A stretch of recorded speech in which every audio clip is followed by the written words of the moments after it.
आफ्नो blood pressure बढेको छ भनेर धेरै मान्छेलाई थाहा नै हुँदैन, किनकि ब्लड प्रेसरको कुनै पनि स्पेसिफिक सिम्पटम नै हुँदैन।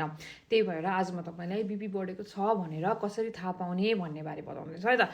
नमस्कार, म डाक्टर सोनिया पौडेल। नम्बर 1 मा त टाउको दुख्ने वा टाउको एकदम भारी महसुस हुने हुन्छ। नम्बर 2 चक्कर लाग्ने वा वाकवाकी हुने, बिपी धेरै बढेपछि डिजिनेस वा हल्का झमझमाट आउन सक्छ। नम्बर 3 छातीमा भारीपन वा दबाव महसुस हुने अनि आँखा अगाडि धमिलो हुने अथवा 2-3 वटा चित्र देखिने। आँखाको ब्लड प्रेसरमा दबाव बढ्दा भिजन ब्लर हुन सक्छ।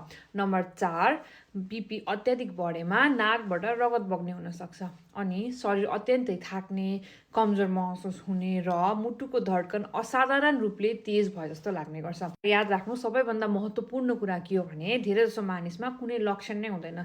त्यसैले यदि तपाईँ 30 वर्षभन्दा माथि हुनुहुन्छ भने कम्तीमा 3 महिनामा एकचोटि बिपी चेक गरिरहनुहोस्। तपाईँले आफ्नो बिपी अन्तिमपल्ट कहिले चेक गर्नुभएको थियो र बिपी कति थियो भनेर कमेन्टमा लेख्नुहोस् है त।